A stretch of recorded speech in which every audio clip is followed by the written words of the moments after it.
would like to go ahead and recess the city commission meeting and open the study session, starting with the fire department. Chief Weisman.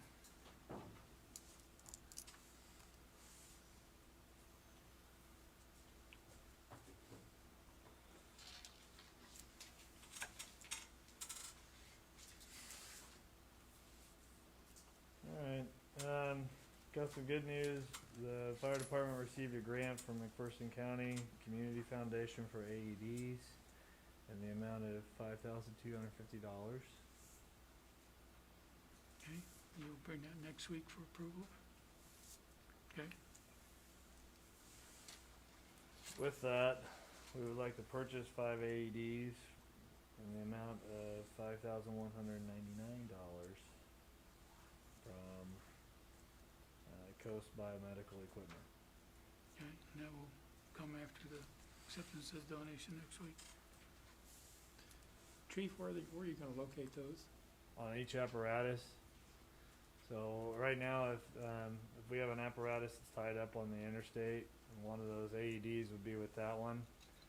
We don't have an AED to run out with something else, so if we have them spread out throughout the fleet, it doesn't matter what apparatus we're taking, we have one available. Do you have one in every vehicle then that you have out, or are you still short some? Say that again? Do you have one in every vehicle that you send out, or? Oh, you no, okay. we only have 3. Oh, okay, So we have one in the building, one in the med bag, and one on one truck. okay. But with these 5, will you have every apparatus? We won't. So Still, we're getting closer. okay, So we'll keep Okay. working on it. The next thing I wanted to bring to you guys' attention, because I don't think you were aware of this. The fire department responds to 25 to 30 structure fires annually. At each one of those structure fires, the investigators speak with victims of the fires. Most of the time, victims are found to be underinsured or without insurance at all. We take their information and we submit it in an application to several organizations for help. One of those organizations is Great Plains United Methodist Conference. This organization has helped numerous fire victims in the city of McPherson over the last several years. This year, the organization has given $10,000 to McPherson residents that were victims of structure fires here in town. We wanted to publicly say thank you to the Great Plains United Methodist Conference for the ongoing support of our citizens in need. And I wanted to especially say thank you to Reverend Holly Tapley for her support and efforts to provide aid for these families. She's been outstanding in getting their information and pushing it through and helping them out. So we come across a lot of lower socioeconomic people in these situations, and some of the times it's because of the property that they're living in, and it's become dilapidated, and you'll have electrical fires or so on and so forth, what the reasoning, but usually they just don't have any means to get their structure back to a livable, and their family's suffering from that. So this organization stepping in and helping is tremendous, and I just wanted to make you guys aware that was happening behind the scenes. okay. Have you sent a letter, or if you haven't, could you prepare a letter so that we can send one to Pastor Holly and the church? Yeah, so what we do is we sit down with the families and we actually write thank you letters to the organization, and if the family's not interested in doing it, then we do it. Okay, all right, thank you. The last item I had for you guys for next week was the Pappers unit. We are completely out. We've exhausted all of our P100 filters, and we have 0 working Pappers available currently. So this is a reimbursable expense, but this would be figured up for our burn rate throughout the rest of the year. And that came up to $10,959.72. I would like to go ahead and push forward with that so we can get those ordered and get them here, because our guys are ill-equipped or under-equipped right now to respond. Okay, since we're down to critical number 0, I would like to bring this back up when we reconvene the city commission meeting. Okay. Okay? All right. You done? I'm done. Okay, Public Works, Jeff Woodward.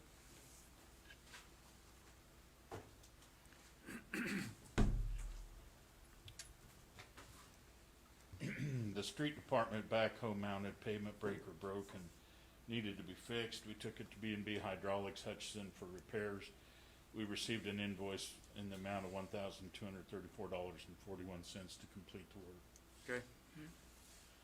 Second item, we've been short one crew leader since last November and the second crew leader since March at the street department. In December, we filled one crew leader position with the equipment operator in training. For several months now, Peter Kimberline has been the acting crew leader. Peter's done a good job. We're now ready to promote him to a crew leader. I'd say bring it. Okay. All right, so you bring it next week? Now Larry had mentioned he wanted to think about bringing it later today. I think Tammy has Can done we, the yeah, payment. can we Okay. bring it back Yeah, later we- this week? Okay, We have somebody that goes on vacation, we're set without a crew leader, or set without a superintendent, basically, so yeah, that's I'd fine. like to bring it back this That's week. fine. We'll bring it up after the, we move back to commission meeting. Okay, Okay. All right, administration and, COVID-19 expenses.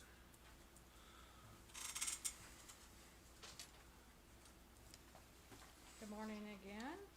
First of all, I'd just like to thank all the department heads and members of the EOC, particularly Chris Bruton for her work on everything affiliated with COVID-19. As anybody is aware that's had any involvement in that, it's a lot of extra work and a lot of extra hours and dedication, so thanks to everyone. But wanted to provide an update, and if you could click on that attachment. But wanted to provide an update to you on the 2020 COVID-19 expenses reported by city staff. Weekly, the EOC members have been submitting forms to myself and to Chris detailing the COVID-19 activities of staff within their EOC groupings. This detail covers costs related to staff activities as well as purchases of COVID-19 related materials. And Chris and I take this information into Excel and we reconcile it to labor reports provided by Bo Modelmog. Attached once again and up on there is the list of the COVID-19 expenses. And what we've done is keep track ever since when the outbreak started, which was around mid-March. And we've originally put these in categories related to the first column being cost of materials. That would be us actually going out and buying things such as PPE, disinfecting supplies, or anything that's related to a COVID-19 activity. And then the second column is labor totals. So this would be any personnel costs related to anything. And this varies from attending EOC meetings or any other webinar, as well as like sanitizing public assets such as the parks, the shops, anything that was directed from the EOC that required labor. And then the third column is any mileage or equipment. This was mileage to take tests to Topeka, equipment costs related to any of our vehicles involved in any sort of COVID activity.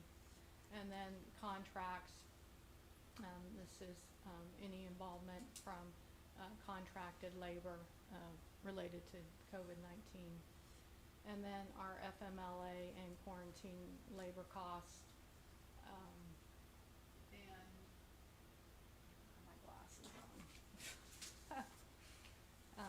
And the water park labor for their sanitizing of their facilities. So the grand total, and this is anything that's been reported thus far, is $89,391.42. So I come to you also this morning just to give you an update that there will be additional payroll and AP that will be submitted. This is our submission to McPherson County, who is administering the CARES funding for the state of Kansas. McPherson County received approximately approximately 5.7 million in CARES funding to be distributed based off the Federal CARES Act guidelines. Phase 1 of this funding has been broken into 2 parts. The first part is the reimbursement of qualified expenses paid from March 1st, 2020 through July 31st of 2020.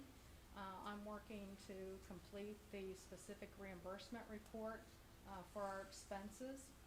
The second part is a direct spending plan. This is for programs for entity plans to spend on expenses related to COVID from August 1st of 2020 through December 30th of 2020. Both parts are due to the county, then on to the state of Kansas by August 15th. Nick is working on gathering information on the direct spending plan. McPherson County is requiring that the reimbursement report, the portion that I'm working on prior to July 31st, 2020, therefore there will still be some additional expenses that will need to be submitted into the direct spending plan that I won't have collected before the 31st since it's due before it even closes. So that 89,000 will actually be above and beyond what I'll be reporting. So, but both parts will then So that- be reviewed. It will be bigger than that. Right, Yeah. right. It'll Okay. be bigger than that. Alright. Right. It'll I thought include you what you said guys opposite. approved today. Yes, Yeah. it'll It'll- include this, but, and then additional, Okay. Another um, 2 weeks of, right, we're gonna do, Payroll. yeah, because the last payroll cut off on, August 12th, so they will be giving me the next, payroll to include. But we still have to like process AP for the purchasing card and things of that nature, Yeah, so. and the decontamination equipment we approved today. Yes, that hits payroll or AP today, so that will be included in there. But it's not included in that number, so Got it's you. a timing thing. Yeah.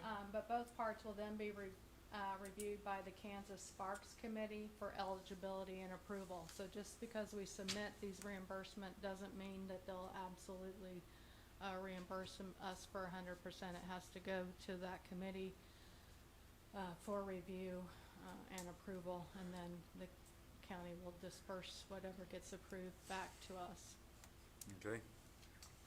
So just for your information, and I will then report to you what my final reimbursement numbers look like that get submitted by the end of the month.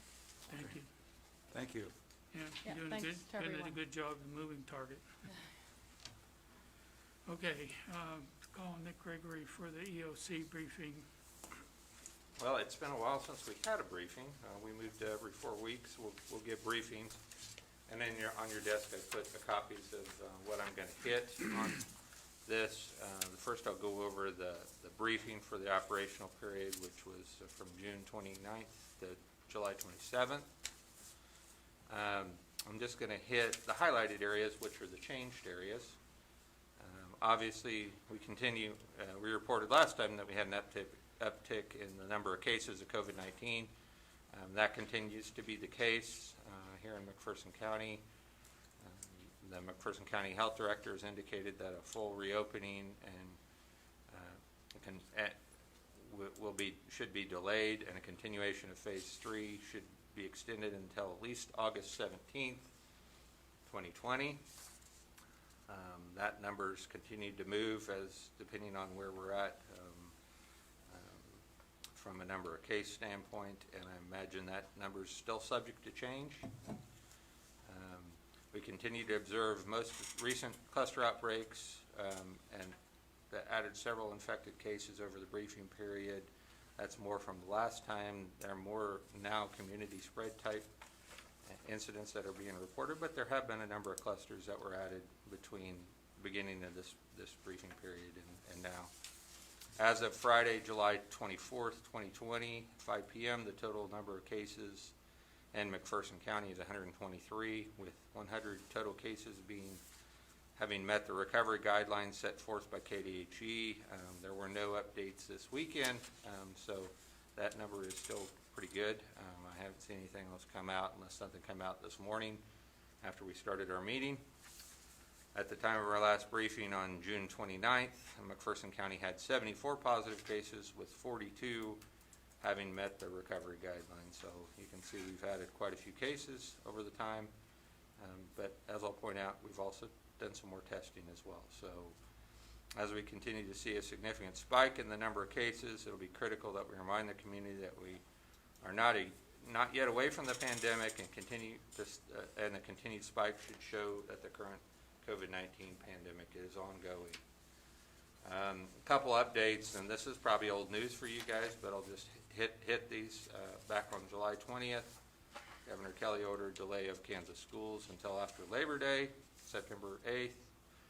The Kansas State Board of Education to reject the school delay order on July 22nd on a 5-5 vote, meaning each district will decide its own reopening plan. I will say that the McPherson School District plans to meet this evening at 7 p.m. to discuss the reopening plan for this district, and we'll hear kind of what they've set as far as the schedule moving forward. I know that a number of school districts across the state have kind of already made some decisions, so we'll see. It remains to be seen what our school district will end up doing. I know that they have a draft plan that's out there that people can go out and look at if they're interested, and I think you go through the school district's website, and I think they had it on their social media as well. So back on July 2nd, 2020, Governor Kelly issued Executive Order number 2052, issuing a mandatory mask order. On Monday, July 6th, that was a Thursday that she issued that order.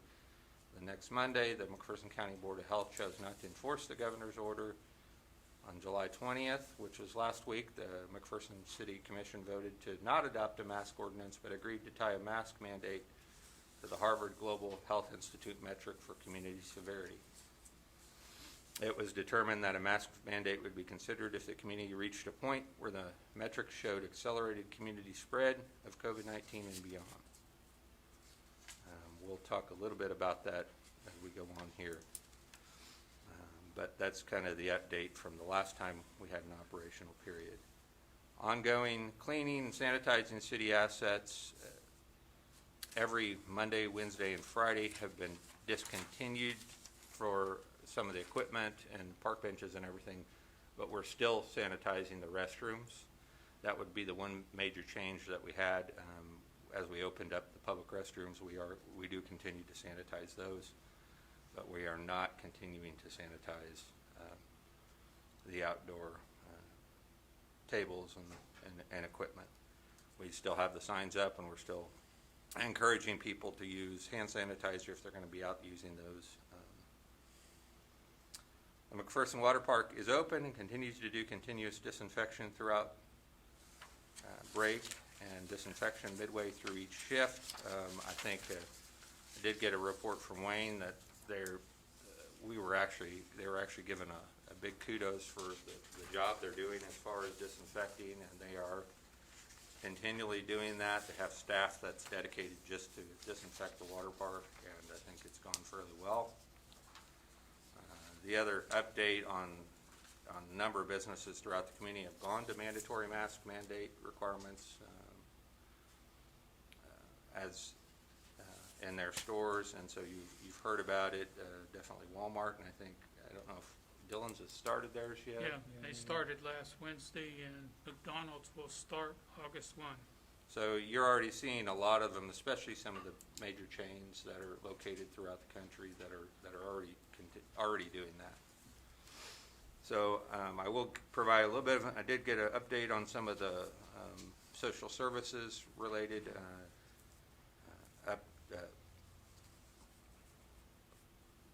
organizations in the community and how they're dealing with this. CASA is fully operational with safety guidelines in place to serve their clients, currently serving 16 children in McPherson County. CPRF is working to get telehealth approved for wheelchair services. Wheelchair Clinic is not in operation currently. The Child Care Aware of Kansas is offering professional development for child care providers through live online training along with technical assistance and resources for child care providers. Childcare Aware has been providing 86% of the grants to childcare providers that are available through the Hero Relief Act. The grant relief program information can be reached at the following website. It's ks.childcareaware.org, Hero Relief, Hero Relief Program /. So if anybody's interested in that, they can go there and find out a little bit about that. Child care is obviously a big deal in this whole pandemic. To be able to, as kids are out of school for the amount of time that they have been, being able to find child care is critical. Heart to Heart Advocacy Center, located here in this building, has recently had 6 requests for interviews in a 24-hour period. Safety protocols are in place when meeting with clients, such as wearing masks. Barriers are in place, and the new curriculum is now in place as well. McPherson Housing Coalition is serving 10 families, with 12 families currently on the wait list. As of July 25th, eviction protection was lifted for those receiving federal funds for housing. So it's going to continue to be a little bit bigger issue as some of those continue to be lifted. And you can see there is quite a waiting list. And so they're going to continue to try to work with that. And I know the recent grant that you guys announced, or that was announced last week, to double the amount for McPherson Housing Coalition to deal with their homeless prevention piece was extremely important. Meals on Wheels is currently serving additional clients who are in need of meals. There's Safe Hope that continues to see an increase in the need of services. Step MC continues to offer remote services to clients. The YMCA, reservations needed to use the YMCA for use of the YMCA for swim lessons, and gymnastics started in July. Currently exploring childcare needs for school-age children. There's 20 to 29 children who are attending YKids childcare program currently. And then finally, update on the United Way in McPherson County. So far, there's 38 McPherson County families who have been helped through the United Way of McPherson County Response and Recovery Fund.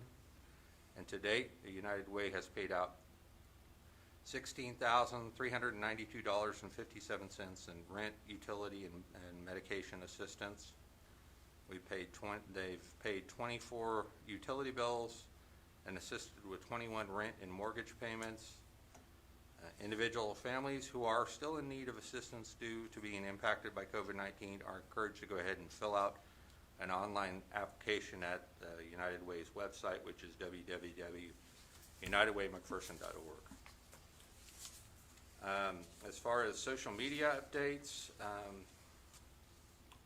obviously we've been putting information out on the weekly Farmers to Family Food Box distribution, which has been I think a great success. It's helped out a lot of people. I know the amount that we receive from week to week varies, but the public safety agencies as well as a number of volunteers have helped with that. And we'll continue to put information out on that as we continue to do that. Also want to give a kudos to the industry and just various volunteers throughout the community that have done some great things to step up and be able to continue to do that, at least until for the next several weeks, or at least until some decisions made about school. And obviously Ministerial Alliance has provided a lot of workers. Yeah, definitely want to thank them as well. And but it just goes to show that this community does step up when there's a need, and so I want to thank everybody. We can also continue to push out information on the importance of masks, proper usage of masks, how to clean masks, proper disposal, as well as other mask safety information that we continue to put out, and will continue to put out as long as we need to.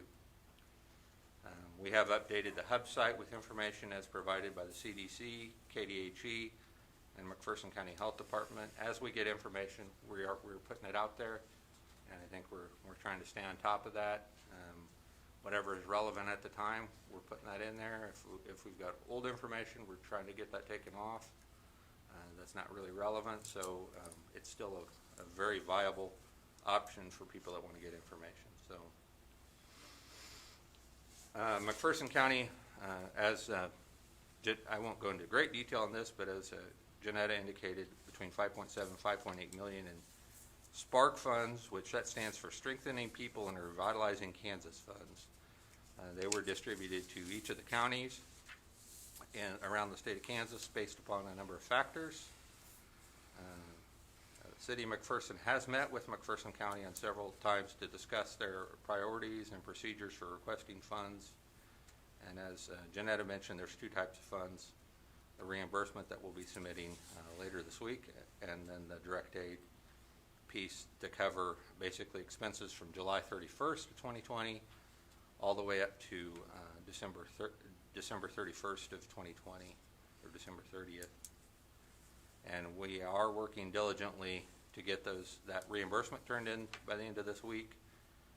I know Janetta's going to be working hard to get that taken care of. And then shortly after, we do want to go ahead and submit our direct aid plans, and we're continuing to discuss different options of what we're going to pursue as far as that goes. Obviously, they have to be COVID-related expenses, and they have to be something that can be has to be either attained.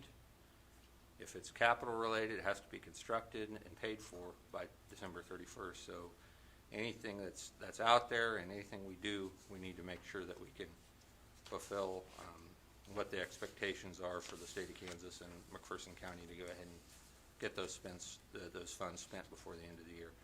And I will say that McPherson County's got some tough decisions because there's a lot of people that I think are in need as far as agencies and organizations throughout McPherson County. So I think they're doing the best they can to go ahead and get those funds out, and they have to be allocated fairly quickly. So I will say I want to talk a little bit about CDBG coronavirus. I already gave you a little bit of an update today, but we did receive 17 applications in total for the CDBG coronavirus grants within McPherson. As I mentioned, the committee met last Thursday, and we continue to review the applications. That process continues, and it'll go to the grant administrator next. So that's kind of my update for this last operational period. Anybody have any questions on that before we get over to the objectives for the upcoming period?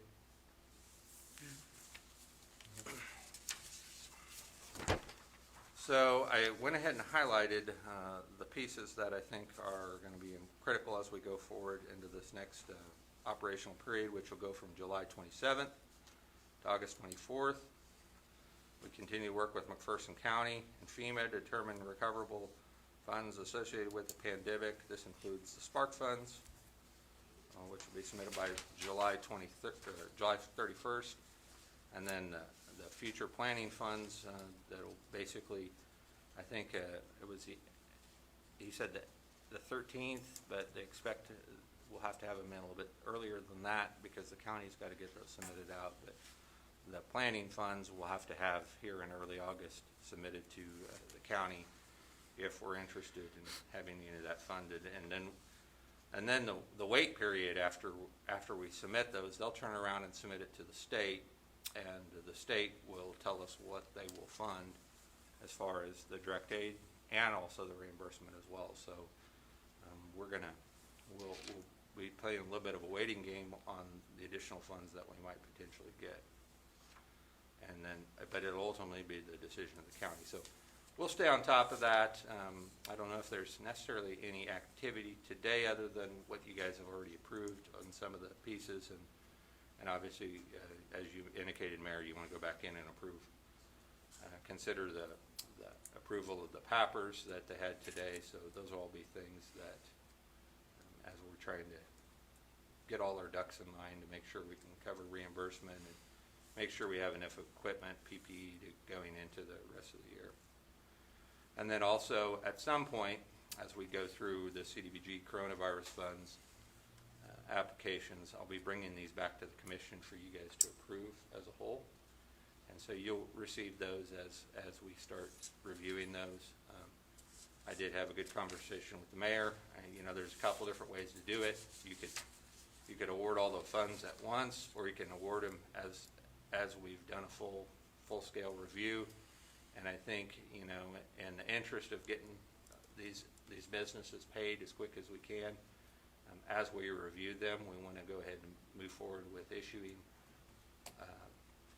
paying those out so we can get them and make sure we keep some of the businesses that have gone through hard times, getting them paid and moving on.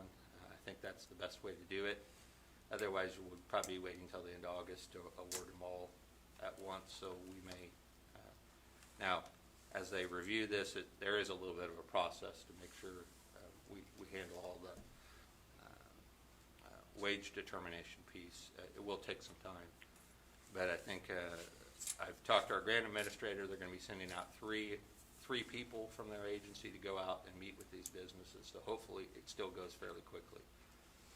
But that will happen over this period. I don't necessarily need any action today, but in the upcoming weeks, I will be asking for some action from the governing body on that. And then obviously the last piece is to consider appropriate action request on a mask mandate ordinance based upon the changes to the Harvard Global Health Institute's severity metric. As the metric shows increases in COVID-19 severity, and as of Friday, we went from yellow to orange, and they've also updated over the weekend, and we've stayed in the orange, which is the accelerated spread. Yeah, we actually moved there on Wednesday. They moved there on Wednesday, but they didn't actually update it till Friday, so. Okay, I'm going to declare the study session closed